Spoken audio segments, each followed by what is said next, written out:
주시는 하나님의 말씀은 사무엘상 15장 10절부터 12절의 말씀을 함께 합독하도록 하겠습니다.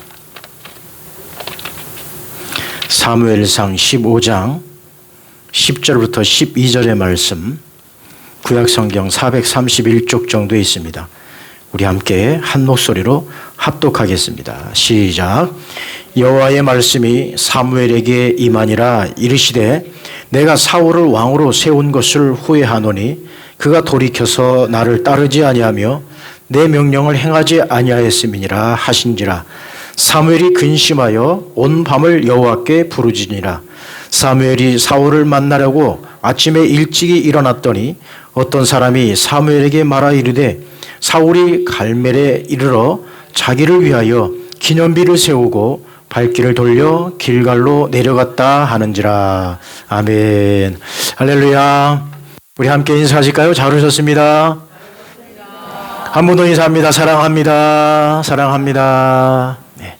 오늘은 사울의 마음 진단이라는 제목으로 함께 은혜를 나누고자 합니다. 여러분, 우리가 마음의 병을 잘 다스려야 합니다. 마음의 병이 오게 되면 모든 병의 근원이 그 마음의 병에서부터 시작이 되는 것을 보게 됩니다. 그래서 요즘에 많이 스트레스에 대한 이 해소, 스트레스를 어떻게 해소하느냐, 그런 어떤 이 방송들이 참 많이 나오고, 또 스트레스를 받지 말라고 그러는데 스트레스를 안 받을 수 없습니다. 지금의 삶의 모습들을 보게 되면 모두가 다 그 스트레스 속에 살아가고 있다는 거죠. 지금 우리는 이 코로나가 장기화되면서 이 어떤 이 우리 마음의 병들이 뭐 어떤 특정한 어떤 연령층에만 나타나는 것이 아니라 모든 전 세대에 다 같이 이렇게 마음의 병들이 일어나고 있다는 것이 참 큰 문제이기도 합니다. 제가 지난번에도 한번 말씀드린 기억이 있는데요. 이것을 코로나 블루라고 그러죠. 그래서 많은 사람들이 이렇게 마음의 병에 지금 시달리고 있습니다. 나타나는 증상들이 불안감, 그리고 우울증, 그리고 무기력에 이렇게 찾아오고 있습니다. 참 불안한 거예요. 항상 어디를 가든지 불안합니다. 내가 어느 식당에를 가든지 아니면 어느 커피숍에를 가든지 항상 불안하죠. 거기에 따른 이 코로나19가 계속 장기화되면서 우울한 거예요. 왜냐하면 만나고 싶은 사람도 제대로 못 만나고 뭔가 이렇게 삶의 패턴이 완전히 바뀌어버린 이런 상황 속에서 우울감이, 이 우울증이 계속 찾아오는 것입니다. 거기에 따라서 또 무기력해지는 것이죠. 아무것도 할 수 없는 그런 상황들이 사람을 계속 무기력하게 만들고 있다는 거죠. 그러나 여러분, 우리는 이런 이 코로나19가 장기화되면서 우리의 마음의 병을 우리 스스로가 잘 진단할 수 있어야 됩니다. 우리의 마음의 상태는 어떤 마음의 상태인가? 그래서 마태복음 16장 잠언 말씀에 보면 이렇게 말씀합니다. 잠언 말씀인데요. 잠언 16장 25절입니다. 시작. 노하기를 더디하는 자는 용사보다 낫고 자기의 마음을 다스리는 자는 성을 빼앗는 자보다 나으니라. 아멘. 자기의 마음을 다스리는 자가 제일 힘 있는 사람이에요. 성을 빼앗는 사람보다도 오히려 자기의 마음을 다스리는 자가 제일 힘 있는 사람입니다. 그래서 우리의 마음을 지금 시시때때로 밀려오는 불안감과 그 다음에 우울감과 무기력감, 이 모든 것들을 우리 스스로가 마음을 잘 다스려서 이것을 이기셔야 합니다. 이렇게 불안감과 그리고 이 우울증에서 오는 이 역기능들이 있다라고 하는 것입니다. 이 불안감과 우울감이 찾아오면 우리의 막는 여러 가지 일들, 첫 번째는 우리의 미래를 막아버리는 겁니다. 앞으로 나아가지 못하게 자꾸 막아버리는 겁니다. 이 불안하고 이 우울한 이것들이 자꾸 미래를 가지 못하도록 막는 겁니다. 예를 들자면 달란트 비유에서도 알 수 있습니다. 1달란트 받은 사람, 2달란트 받은 사람, 5달란트 받은 사람이 있는데 그 가운데 1달란트 받은 사람은 어떻게 했습니까? 그 달란트를 땅에 묻어버렸어요. 왜 그러냐면 이 사람은 불안한 거예요. 이것을 쓰다가 손해보면 어떻게 할까? 이 달란트를 잘못 관리하면 어떻게 될까? 이 불안감에 밀려왔기 때문에 그 사람은 더 이상 미래로 갈 수 없었어요. 그래서 그 달란트를 어떻게 합니까? 땅에 묻어버리는 거예요. 이것처럼 불안과 우울이 찾아오면 우리의 미래를 막아버리는 겁니다. 아이고, 이거 어떡하지? 아이고, 이거 내가 지금 불안해서 이거 어떻게 하지? 하고 내 모든 삶을 그냥 땅에 묻어버리는 겁니다. 그리고 두 번째로 역기능은 어떤 역기능이 오느냐? 변화와 성장을 막아버린다는 거죠. 당연히 그렇죠. 미래로 갈 수 없으니까 변화와 성장을 할 수 없는 거예요. 우리의 변화, 우리는 항상 변해야 되고요. 우리는 항상 성장해야 됩니다. 그런데 불안과 우울이 찾아오면 이 변화와 성장을 막아버리는 거예요. 우리가 씨 뿌리는 비유, 마태복음 13장에 나오는 씨 뿌리는 비유를 보더라도 알 수 있습니다. 거기에 자라지 못하는 그 상황들은 그 밭이 어떤 밭입니까? 길가에 떨어지고 때로는 돌짝밭, 그리고 가시밭에 떨어진 그 씨앗들은 자라날 수 없는 거예요. 왜냐하면 주위에 있는 여러 가지 요소들이 제약하는 것이기 때문에, 막아버리기 때문에, 그 영양분을 빨아먹기 때문에. 그렇습니다. 우리가 이렇게 불안하면 변화를 못하는 거예요. 성장을 못하는 거예요. 그냥 움츠리고 있는 거죠. 그리고 세 번째 역기능은 바로 이겁니다. 왜곡된 시각을 갖게 되는 거예요. 모든 것을 다 이 왜곡해서 보는 겁니다. 내게 오고 있는 여러 가지 어떤 이 사건이나 여러 가지 일들을 내가 내 시각으로 그것을 내 중심적으로 바꿔버리는 거예요. 이게 불안과 우울의 역기능입니다. 이게 참 무서운 거예요. 왜 이런 역기능이 발생하느냐? 그것은 간단한 거예요. 나 자신이 볼 수 없기 때문에 그렇습니다. 여러분 자신을 제일 잘 안다고 생각하죠. 나를 제일 모르는 사람이 누구냐? 나일 수 있어요. 여러분, 나 자신을 여러분들이 얼마나 보십니까? 여러분 하루에 거울로 몇 번 여러분 보십니까? 아침에 한번 보시고 저녁에 한번 보시죠? 나를 볼 시간이 별로 없어요. 물론 나를 본다고 해서 내 마음까지도 꿰뚫어 보는 것은 아닙니다만, 우리가 나 자신을 내 스스로가 볼 수 없는 존재이기 때문에 우리는 불안과 우울이 찾아오면 미래가 막혀버리고 변화와 성장을 막아버리고 왜곡된 시각을 가져다 주는 것은 나를 내가 제대로 못 보기 때문에 그렇게 되는 것입니다. 그럼 오늘 본문에 나오는 이 사울의 이야기를 같이 나눠보고자 합니다. 사울이 어떻게 왕이 되었을까? 여러분, 사사시대가 끝나면서 이제 이스라엘 백성들은 왕을 요구합니다. 이스라엘 백성들은 왜 왕을 요구했냐면 사사시대를 지나오면서 주변에 있는 나라들을 바라보게 되었던 것이죠. 그 전에는 이스라엘 백성들이 주변 나라를 볼 수가 없었어요. 그런데 주변 나라들이 계속해서 공격해오고 또 그 원주민들, 가나안 땅에 정착했을 때 그 원주민들이 계속해서 들고 일어나고 또 주변에 있는 나라들이 계속 이스라엘을 괴롭혔을 때 무엇을 보았냐면 그들은 멋지게 생긴 왕을 그들이 보았습니다.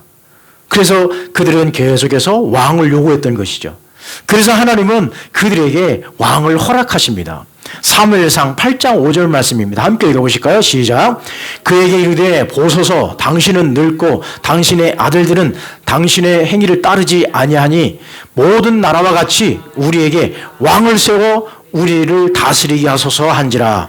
이게 백성들이 사무엘에게 요구한 것입니다.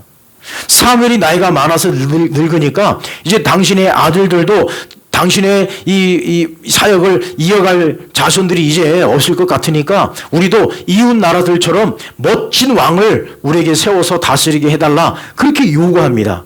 그래서 사무엘이 하나님 앞에 기도했더니 하나님께서 이스라엘 백성들에게 왕을 허락해 주십니다. 그런데 왕을 허락해 주시는 그 조건은 뭐냐? 그들이 마음대로 왕을 세운다든지 아니면 그 왕을 통해서 하나님 나라를 망가뜨리는 것이 아니라 하나님은 그 왕을 통해서 무엇 하시기를 원하셨느냐? 대리 통치하기를 원하셨던 것입니다. 하나님이 통치하시는 것이 아니라 그 왕을 통해서 하나님 나라를 그 땅 가운데 이루어 가시기를 원하시는 이 대리 통치를 그 이스라엘 백성들에게 보여주고 싶었던 것입니다. 다시 말씀드리면 하나님이 그들에게 직접 보여주지 못하니 이제 하나님이 세우신 그 왕을 통해서 하나님을 보여주고, 그리고 하나님이 대신 세운 그 왕을 통해서 하나님 나라를 그 땅 가운데 이루어 가기를 원하셨던 그 기쁘신 뜻이 하나님께 있었다는 얘기입니다. 그래서 하나님은 그 이스라엘 백성들에게 왕을 허락하시죠. 그래서 첫 번째 왕으로 세운 왕이 무슨 왕이었습니까? 사울 왕이었습니다. 사울 왕. 그리고 사울 왕의 인생을 한번 쭉 이렇게 도표를 펼쳐보면 이렇게 볼 수 있습니다. 사울 왕은 최초로 이스라엘의 첫 번째 왕이 되었는데 9장부터 11장까지에 보게 되면 이제 사울이 선택되는 그 과정들이 기록되어 있습니다. 사울 왕은 하나님이 선택하셨어요. 하나님이 그냥 이 백성들이 투표해서 세운 것이 아니라 이미 사울은 백성들에게 지지를 받고 있었고 사울은 또 전쟁에서 승리함으로 백성들에게 신임을 얻었다는 얘기죠. 그래서 하나님이 왕으로 세우신 것은 사울이 하나님 편에 서 있었습니다. 그래서 그는 겸손했습니다. 겸손했고 그리고 그의 인생은 이제 오르막길을 쫙 올라가던 그러한 시기였었죠. 자, 여러분, 겸손하고 하나님 뜻에 합당한 자는요, 오르막길을 올라갈 수 있습니다. 그래서 하나님께서 누구와 함께 하셨느냐? 이 사울 왕과 함께 하셨던 것이죠. 그런데요, 13장부터 보게 되면 이 사울이 점점 하나님과 멀어지기 시작합니다. 그래서 선택된 그 왕이 13절부터 15절까지는 이제 하나님께서 거절하십니다. 이 사울 왕이 내 마음에 합당하지 않네? 하고 하나님은 사울을 조금씩 밀어내기 시작합니다. 그것은 왜 그러냐면 그 사울의 인생에 있어서 13장부터 15장까지는 거기에 교만함이 들어가요. 하나님을 앞세우지 아니하고 자기가 앞서가고 자기의 모든 뜻대로 하고자 하는 그 교만이 그 속에 들어가니 그의 인생의 길은 오르막길에서 이제는 막힌 길이 돼버리고 맙니다. 하나님이 다 막으시는 거예요. 그래서 그의 인생은 이제 하나님께서 그와 함께 하시는 것이 아니라 그와 함께 하지 아니하신 떠나시는 그 하나님을 이제 볼 수가 있습니다. 그리고 18장부터 31장까지는 이제 몰락하는 왕을 보게 됩니다. 이 사울 왕이 어떻게 몰락하는가? 사울 왕이 정말 선택되었던 그 왕이 하나님으로부터 거절당하고 그리고 거절당한 그 왕이 어떻게 몰락하는가? 그것은 어떻게 표출되냐면 그의 인생이 시기와 분노로 가득 차게 됩니다. 그리고 시기와 분쟁을 넘어서 사람을 죽이기까지 하는 그런 이 엄청난 일을 벌이게 되죠. 그래서 그의 길은 막힌 길에서 이제는 내리막길을 걸어가게 됩니다. 그리고 그의 삶은 하나님이 떠난 홀로 설 수밖에 없는 그런 외로운 삶을 살아가게 됩니다. 그러면 여기서 사울의 인생을 도표를 펼쳐보았다면 그럼 왜 사울의 이 하나님이 떠날 수밖에 없었을까? 하나님이 떠나신 그 이유를 보게 되면 세 가지의 죄가 사울의 인생 가운데 펼쳐지게 됩니다. 그 사울의 이 죄악은 어떤 죄악이냐? 첫 번째 죄악은 바로 어떤 죄입니까? 여러분들이 흔히 잘 아시고 있는 번제를 하나님 앞에 그가 스스로 드립니다. 이스라엘 백성들이 이제 전쟁에 나가야 되는데 전쟁에 나가기 전에 제사장이 먼저 제사를 집례하고 그리고 하나님 앞에 제사 드린 다음에 전쟁에 나가야 되는데 사무엘이 바쁜 나머지 일주일이 지나도 약속된 그 날짜에 사무엘이 가지 못했어요. 그러자 이 이스라엘 백성의 군대들은 점점 초조해지기 시작했고 또 사울 왕도 초조해지기 시작한 거예요. 빨리 전쟁에 나가서 승리를 해야 되는데 이 제사장은 오지 않고 제사는 드려야 되는데 그래서 어떻게 했느냐? 이 사울이 자기 스스로 제사장이 집례해야 할 이 제사를 사울 왕이 집례하고 말았습니다. 그 제사의 내용이 사무엘상 13장 9절에 나오죠. 이 사무엘이 와서 이 소식을 듣고 깜짝 놀란 거예요. 어떻게 감히 당신이 제 번제를 하나님 앞에 드릴 수 있느냐? 당신 하나님이 버리실 거야. 그 다음에 두 번째 죄악은 어떤 죄악을 저질렀는가? 그가 재물을 빼돌렸습니다. 여러분 전쟁에 나가서 승리하게 되면 그 전쟁의 전리품 가운데에 좋은 것을 또 이렇게 추스려서 그것을 병사들에게 나눠주기도 하고 또 그것으로 제사를 드리기도 했는데 이 사울 왕은 이 재물 좋은 것들은 빼돌려버리고 나쁜 것으로 하나님 앞에 제사를 드리는 그런 형태를 이런 죄악을 저질렀습니다. 사무엘상 15장 9절에 이 말씀이 나와요. 이가 전리품 가운데 좋은 것을 즐겨 드리지 아니했다라고 하는 말씀이 사무엘상 15장 9절에 나오게 됩니다. 그러니까 욕심이 있었던 거죠. 그 재물에 탐을 냈던 것입니다. 그리고 세 번째는 어떤 이 죄악을 저질렀을까? 세 번째는요, 오늘 본문입니다. 오늘 본문 말씀에 사무엘이 사울 왕이 무엇을 세웠을까요? 예, 기념비를 세웠습니다. 이 기념비를 세운 것은 자기의 공로, 자기의 힘을 내세우기 위해서 정말 공로가 없음에도 불구하고 돌에다가 기념비를 세운 거예요. 하나님 앞에 영광을 올려드려야 할 이 왕이 하나님의 영광을 가로채버리고 그 스스로 높아지고 그 스스로 기념비를 세워서 자기의 이름을 앞세웠다고 하는 것입니다. 그것이 바로 오늘 본문 말씀 12절 말씀이 나옵니다. 이렇게 사울은 죄악 가운데 있었습니다. 번제를 드렸고 재물을 빼돌렸고 기념비를 세웠습니다. 여러분, 이러한 죄는 어떤 왕들도 다 지을 수 있는 죄예요. 그런데 사무엘이 아무리 지적을 해도 이 죄에 대해서 사울은 회개하지 않았고, 이 사울은 하나님의 심판을 두려워하지 아니했으며, 그가 왕이었기 때문에 그가 모든 것을, 그 모든 권력을 다 가졌다라고 생각했겠죠.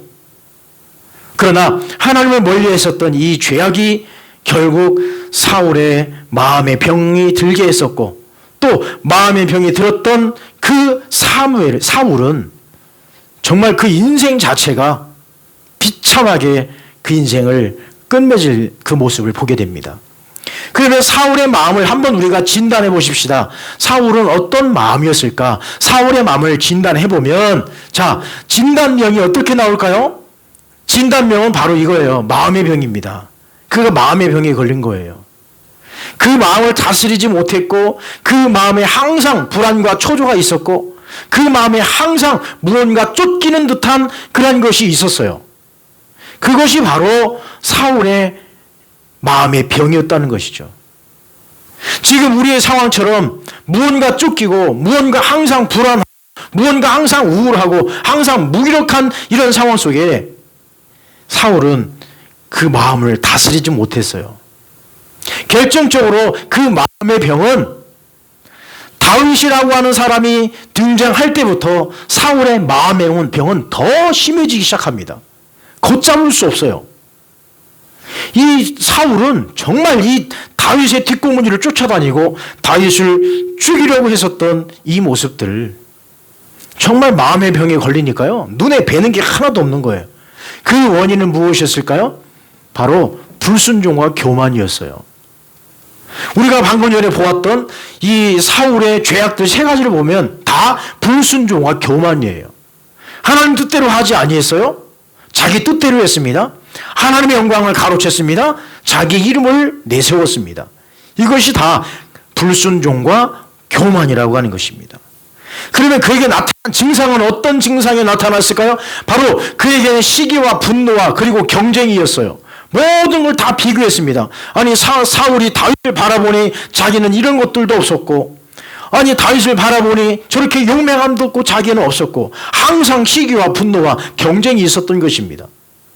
그렇습니다. 우리가 마음의 병에 걸릴 때에 정말 조심해야 될 것은 뭐냐? 자꾸 비교하는 거예요.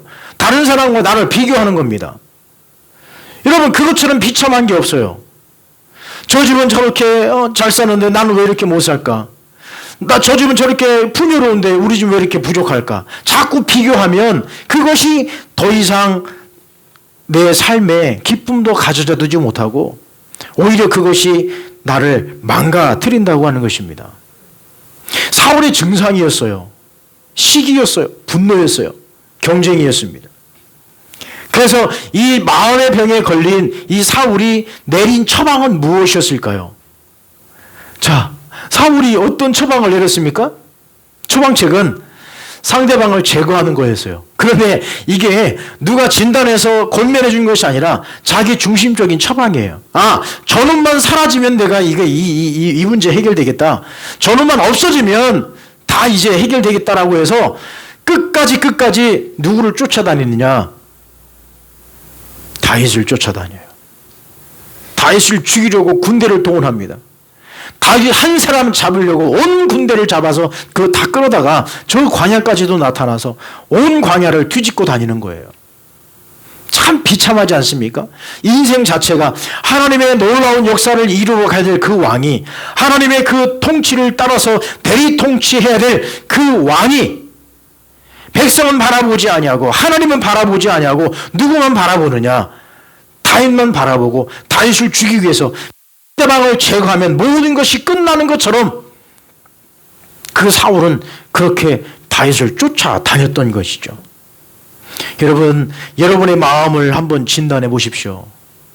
우리의 마음의 병이 있지는 않은가? 지금 여러분의 마음의 병이 걸렸다고 한다면 그 병의 원인은 무엇일까? 그리고 지금 우리는 어떤 증상으로 나타나고 있는가?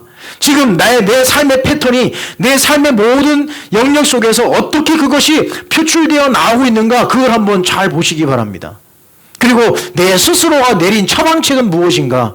그것이 상대방을 제거한다든지 그 원인만 제거하면 된다라고 하는 그런 생각으로 시기와 분노와 경쟁이 있지는 않은지 우리 마음 스스로를 우리가 진단해 볼 필요가 있습니다. 그렇다면 여러분, 우리는 건강을 유지하기 위해서, 우리가 병에 걸리지 않기 위해서, 우리가 정말로 건강하게 살아가기 위해서 우리는 어떻게 해야 될까요? 우리는 어떻게 해야 될까요? 마음의 병들지 않기 위해서 해야 될 예방책이 있다고 하는 것입니다. 여러분, 요즘에 TV를 한번 채널을 잘 돌려보십시오. 채널 이렇게 돌려보면 건강에 대한 방송이 얼마나 많은지 몰라요. 정말 거기에 나오는 방송대로만 한다면 건강하지 않은 사람 한 사람도 없어요. 거기서 나오는 스트레칭, 하루에 10분만 투자하면 고혈압도 사라지고 당뇨도 다 사라진다는데 그 10분을 투자하지 못해서요, 이렇게 살고 있지 않습니까? 그 3분을 투자하지 못해서 우리가 그 병 퇴치하지 못하고 있지 않습니까?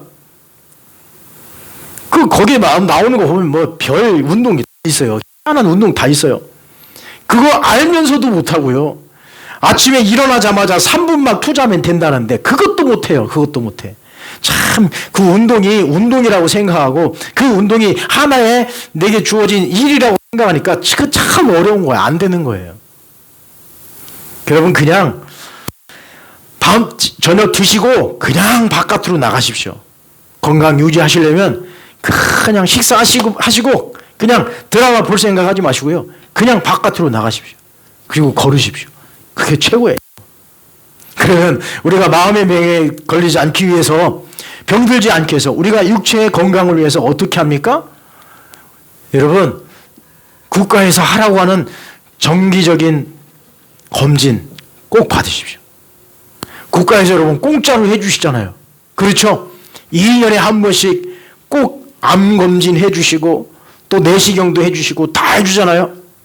그거 빼놓지 마시고요. 철저히 하십시오. 그 정기적인 건강검진만 잘 받아도 여러분 건강합니다. 거기에서 많은 사람들이 정말 초기에 진단받아서 병을 완치하는 경우가 참 많습니다. 여러분, 공짜니까 돈 안 드니까 꼭 하시기 바랍니다. 이번 연도에 해당되는데 아직도 안 하신 분이 계시면 빨리 하십시오. 안 되겠어요. 우리 항존이들은 연말에 꼭 제출하실 거, 건강검진을 꼭 제출하셔야 되겠어, 아무래도. 여러분, 정기적인 건강검진이 참 중요합니다. 여러분, 우리가 잠언 말씀 4장 23절 말씀 함께 읽어보실까요? 시작. 모든 지킬 만한 것 중에 더욱 내 마음을 지키라. 생명의 근원이 이에서 남이니라. 아멘. 우리의 마음을 항상 어떻게 하라는 겁니까? 자주 우리 마음 상태를 점검하라는 거예요. 내 마음을 지키라는 겁니다. 정기적인 건강검진을 받는 것처럼 자주 내 마음의 상태를 점검하라는 거예요. 지금 내 마음이 어떤가? 지금 내 마음에 병은 들어있지 않은가? 내 마음 상태가 지금 불안한가? 내 마음 상태가 지금 우울한가? 내 마음 상태가 지금 무기력한가? 나 스스로 항상 체크하라는 것입니다. 아침에 일어나셔도 여러분의 마음 상태가 어떤가를 한번 보시기 바랍니다. 왠지 저는 아침에 일어나면 커튼을 쫙 피는데요, 제일 먼저 보는 게 하늘을 바라봅니다. 오늘 구름 꼈나 안 꼈나. 그런데 참 희한한 게요, 아침에 구름이 꽉 껴있으면 왠지 시작부터가 어때요? 그냥 구름 낀 것처럼 그렇게 시작이 돼요. 그런데 아침 햇살이 쫙 내려치고 하늘에 요즘 가을 하늘 얼마나 예쁩니까? 파란 하늘이 쫙 보여지고 햇빛이 쫙 내려쬐면요. 정말 기분이 좋은 거예요. 그래서 우리 마음을 자주 점검하는 겁니다. 내 마음을 자주 우리를 지키는 거예요. 잠언 말씀처럼 내 마음을 지키라. 생명의 근원이 이에서 남이니라 말씀하고 있습니다. 내 마음을 지켜야 내 생명의 근원도 지킬 수 있는 거예요. 그런데 우리는 우리 마음의 상태를 우리 스스로가 점검하지 않고 있다라고 하는 것이죠. 어떤 분들은 그래요. 아니 건강검진 잘 받으세요 했더니 뭐라고 말씀한 줄 아십니까? 나는 말이야 지금까지 감기 한번 걸려본 적 없고 나는 지금까지 아파본 적이 없어 라고 자신하는데요. 그거 교만입니다. 나이가 들면 들수록 몸에 이상이 오게 돼 있고요. 나이가 드시면 드실수록 한 군데는 꼭 고장나게 돼 있어요. 그걸 빨리 찾아야 건강한 거예요. 그것처럼 우리 스스로가 항상 자주 우리의 마음 상태를 점검하십시다.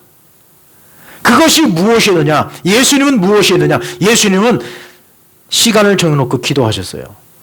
시간을 정해놓고 그 한적한 곳에 가셔서 기도하셨다고 하는 것이죠. 기도할 때 무엇을 하셨을까? 기도하셨을 때 그 마음속에 있는 것을 다 쏟아놓으신 거예요. 그것은 우리가 겟세마네 예수님 기도를 통해서도 우리가 볼 수 있지 않습니까? 예수님은 그 모든 상황을 지금 다 하나님 앞에 아뢰면서 예수님이 뭐라 했습니까? 하나님 아버지, 나 힘들어 죽겠어요. 하나님, 저 지금 고통스러워 죽겠습니다. 하나님, 내가 꼭 이 십자가 져야 합니까? 하나님, 내가 이 쓴잔을 꼭 마셔야 됩니까? 라고 하는 이 고뇌 섞인 기도가 겟세마네 기도에 다 들어있지 않습니까? 그걸 통해서 내 마음을 점검하는 거예요. 자주 마음 상태를 점검하는 거예요. 자주 내 마음을 쏟아내야 되는 겁니다. 내 마음 속에 담가놓지 마시고 그 마음 속에 있는 것들을 다 쏟아 놓으셔야 되는 거예요. 그게 뭐냐? 기도일 수 있다는 거죠. 자주 마음 상태를 점검하라. 그리고 우리가 두 번째, 우리가 건강하기 위해서는 어떻게 해야 될까요? 우리가 건강하기 위해서 어떻게 해야 되죠? 첫 번째는 건강검진 잘 받으셔야 돼요. 두 번째, 여러분 건강검진 잘 받아야 되고 또 TV에서 딱 이거 스트레칭 꼭 하십시오. 여기에 좋습니다. 이 부분에 참 좋습니다. 라고 그렇게 TV에 나오면 옆 채널 돌려보면 뭐 나옵니까? 그렇죠. 그 옆 채널 딱 돌려보면 거기에 좋은 식품들을 판다든지 거기에 맞는 여러 가지 또 약을 판다든지 그래요. 그래서 적절한 영양 공급을 해줘야 되는 겁니다. 적절한 영양 공급을 해줘야 돼요. 제가 한동안 다이어트에 성공한 적도 있습니다. 거의 10kg까지 뺀 적이 있어요. 그런데요, 그때요, 어떤 증상이 나타나느냐? 머리가 술술술 막 빠지는 거예요. 탈모가 막 생깁니다. 여러분, 적절한 공급을 해줘야 되는 거예요. 우리 몸속에 적절한 공급을 해줘야 병에 걸리지 않아요. 그래서 하나를 얻으면 하나를 잃게 되더라고요. 살은 빠지되 머리는 포기해야 되는 거예요. 자, 우리가 디모데후서 3장 16절 말씀입니다. 함께 읽어보실까요? 시작. 모든 성경은 하나님의 감동으로 된 것으로 교훈과 책망과 바르게 함과 의로 교육하기에 유익하니. 자, 우리의 적절한 영양 공급은 무엇이냐? 매일 말씀으로 마음을 채우라는 거죠. 우리가 이 공허함이 어디서 오느냐? 이 공허함은 우리 마음속에 공허함에서 오는 것은 참 매우 큽니다. 그 마음속에 공허함이 찾아오면 그 어떤 것을 갖다 채워도 채워지지 않아요. 잠깐 보여지는 재미난 어떤 프로그램이나 아니면 웃기는 그런 어떤 개그 프로그램이 나와도 잠깐 또 그 공허함을 채워줄 수 없는 거예요. 그러나 말씀이 들어오고 말씀이 내 안에 들어오고 말씀이 나를 채워지게 된다면 그 말씀이 나를 교훈하고 나를 책망하고 나를 바르게 하고 나를 의로 교육하기 때문에 내 신앙에 적절한 영양소가 들어올 수 있는 거예요. 나를 살리는 것은 결국 뭐냐? 하나님 말씀이라는 겁니다. 결국 나를 살리게 하는 분은 누구냐? 하나님이시라는 거예요. 내 스스로가 내 어떤 이 처방책을 내가 내릴 수 없는 거예요. 그 처방책은 어디 있냐? 내 마음의 병의 처방책은 어디 있냐? 하나님 말씀 속에 있는 거예요. 그래서 그 말씀을 통해서 나를 바라보고, 그 말씀을 통해서 나를 통찰해보고, 말씀을 통해서 나를 회개하고, 말씀을 통해서 내 앞날을 내가 바라볼 수 있는 것입니다. 적절한 영양소가 사라지게 되면 여러분 심각해지는 겁니다. 우리가 이 연세가 드시면 드실수록 나타나는 질병이 뭡니까? 세트로 오는 거 있잖아요. 고혈압, 고지혈증, 당뇨, 이 세트로 오는 거예요. 세트로. 이 어느 것 하나 우리가 이 소홀하게 여기면 안 되는 겁니다. 이것을 우리는 잘 다스려야 되는데 여기에 적절한 영양소가 들어가야 돼요. 그런데 병에 걸리시는 분들 보게 되면, 건강을 잃게 되는 분들 보게 되면 내가 좋아하는 것만 먹어요. 어떤 분은 고기만 그냥 드시는 분이 계시고, 어떤 분은 참 희한한 분 계세요. 수십 년 동안 평생 라면만 먹고 사시는 분도 계시고, 평생 어떤 분은 그냥 이 미원을 갖다가 한 통을 들고 다니시면서 어디를 가시는지 미원을 그냥 한 4수저씩 5수저씩 푹 퍼놓고 그것으로 드시는 분도 계시고, 별의별 사람들이 다 있어요. 그래도 건강하고 보면 참 희한해요. 특이 체질이에요. 우리가 적절한 영양소를 공급해줘야 사는 거예요. 그것은 하나님의 말씀이라는 거예요. 그래서 매일 말씀을 우리 심령 속에 채워야 되는 겁니다. 여러분, 이 코로나 시대에 여러분 얼마나 심령 속에 말씀이 들어가고 있습니까? 여러분, 이 코로나 상황 속에 얼마나 말씀이 여러분들을 다스리고, 얼마나 여러분의 말씀을, 하나님의 말씀이 여러분의 마음을 통치하고 있습니까? 여러분, 적절한 영양소를 공급해 주십시오. 그것은 하나님의 말씀입니다. 그 다음에 세 번째는 어떻게 해야 건강할 수 있을까요? 세 번째, 어떻게 해야 건강할 수 있을까요? 적절한 건강검진, 정기적인 건강검진, 그리고 적절한 영양소 공급. 그 다음에 세 번째는 뭘까요? 중요한 게 있어요. 세 번째 뭐 해야 돼요? 규칙적인 운동이 필요합니다.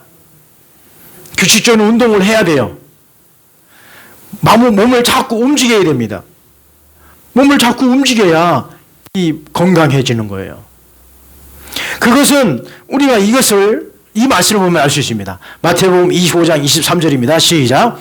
자라에도다 착하고 충성된 종아, 내가 적은 일에 충성하였음에 내가 많은 것을 내게 맡기리니 내 주인의 즐거움에 참여할지어다. 아멘. 우리 신학의 근육을 만들 수 있는 것은 뭐냐? 그 규칙적인 운동이 뭐냐? 결국 이겁니다. 섬김과 봉사로 근육을 키우는 거예요. 여러분, 계속해서 먹기만 하면 어떻게 되죠? 먹기만 하면 비대해져요. 자꾸 먹기만 하면 살이 찐다는 얘기죠. 그리고 영양소가 너무나 많은 영양소가 들어가 버리면 그것도 부작용이 생겨요. 그래서 규칙적인 운동이 필요한데, 그 규칙적인 운동이 뭐냐? 섬김과 봉사라는 거죠. 내가 적은 일에 충성할 때 하나님은 우리에게 더 큰 은혜를 주시는 거예요. 그런데 섬김과 봉사가 없는 과다한 영양소는 오히려 해가 된다고 하는 것입니다. 여러분, 규칙적인 운동, 이것은 내가 성전을 열심히 섬기며 봉사하는 것, 우리 믿음의 백성들을 섬기고 봉사하는 것, 우리 믿음의 식구들을 섬기며 봉사하는 것, 이것이 우리의 신앙의 근육이 된다는 얘기입니다. 근육이 된다는 거예요. 여러분, 우리 모든 병의 근원이 어디 있는지 아십니까? 좋은 거 가르쳐 드릴까요? 여러분 잘 아실 거예요. 우리의 모든 병의 근원은 어디 있느냐? 하체에 있어, 하체. 이 하체가 탄탄해야 돼요. 그래서 여러분, 종아리 그냥 아예 5개씩 들어가게 종아리를 단단하게 만들어야 돼요. 그런데요, 저도 이제 나이가 좀 들면서, 죄송합니다. 나이가 들면서 이 다리의 근육들이 사라지는 거예요. 전에는 뭐 과격한 운동, 축구도 하고 막 그랬는데, 여기 와서는, 대전 내려와서는 축구할 사람도 없고 같이 운동할 사람이 없으니까 이 다리 근육이, 다리살이 쪽쪽 빠지기 시작하는 거예요. 그러면서 오히려 더 건강이 안 좋아지는 모습을 제가 느끼게 돼요, 제 몸으로. 그래서 안 되겠다 싶어가지고 저녁마다 걸어요. 저녁마다 걷고 걸 때 막 오두방정을 다 떠요. 막 허리도 뒤틀어보고 달렸다 뛰었다 걸었다가 그게 규칙적인 운동이 필요한 겁니다. 자꾸 말씀만 들어가면 규칙적인 운동이 이루어지지 않냐고. 말씀만 들어가면 어떻게 되느냐? 비대해지는 거예요. 자꾸 비대해져요. 자꾸 뭐만 커지느냐? 귀만 커지는 거예요. 그래서 목회자의 설교를 하나의 강연으로 듣고, 아유, 저 목사님 오늘 설교 참 잘하네? 조금만 설교가 있으면, 아유, 저 목사님 준비 안 했네? 그러는 분도 있다는 거죠. 여러분, 이게 조심하셔야 됩니다. 규칙적인 운동, 내 마음의 병을, 우리 신앙의 병이 걸리지 않게 해서는 섬김과 봉사로 근육을 키워야 되는 거예요. 이 다리가 탄탄해지게. 엘리베이터가 있는 집에 사시는 분들은 엘리베이터 타지 마시고 내려 가시죠. 집에 들어가실 때 계단으로만 올라가도 여러분 건강해지십니다. 내려올 때는 엘리베이터 꼭 타십시오. 내려올 때는 무릎에 물이 들어가서 안 돼요. 무리가 되면 안 됩니다. 그러니까 올라가실 때는 걸어서 계단으로 올라가시고, 내려올 때는 엘리베이터 타고 내려오시고. 제가 좋은 거 가르쳐 드렸죠? 여러분, 규칙적인 운동을 통해서 여러분의 마음의 병이 걸리지 않기를 간절히 바랍니다. 여러분, 사울을 진단해 보니 다른 것 아니에요. 사울은 마음의 병이 걸렸습니다. 그 마음의 병이 걸리니 모든 인생이 그 마음의 병 때문에 그가 인생을 망친 경우를 우리는 보게 됩니다. 여러분, 우리가 마음의 병에 걸리지 않기 위해서 우리는 정기적인 건강검진이 필요합니다. 그래서 우리는 자주 우리 마음 상태를 점검하고 또 적절한 영양소를 공급해 줘야 되는데, 그것은 매일 말씀으로 우리가 우리의 마음을 채워야 되고요. 그리고 규칙적인 운동, 섬김과 봉사를 통해서 여러분의 근육이 더욱더 탄탄해져서 여러분 건강하게 신앙의 장수가 있기를 간절히 축원합니다. 기도하겠습니다. 거룩하신 하나님 아버지, 감사합니다. 사울 왕이 그가 하나님의 말씀대로 순종하지 아니하고 그가 교환에 빠졌을 때에 그는 하나님께 버림받았고, 그는 인생 자체가 시기와 분노와 또한 그가 다윗을 죽이려고 쫓아다녔던 그 삶의 모습들을 보게 됩니다. 하나님, 이제 우리들도 마음의 병에 걸리지 않게 하시고 이제는 항상 자주 우리의 마음의 상태를 점검하게 하시고 매일 말씀으로 우리의 마음을 채우게 하시며 섬김과 봉사로 우리의 신앙의 근육을 키우도록 인도하옵소서. 그래서 우리 모두가 건강한 신앙을 유지하며 믿음으로 승리할 수 있도록 축복하여 주옵소서. 예수님의 이름으로 기도하옵나이다. 아멘.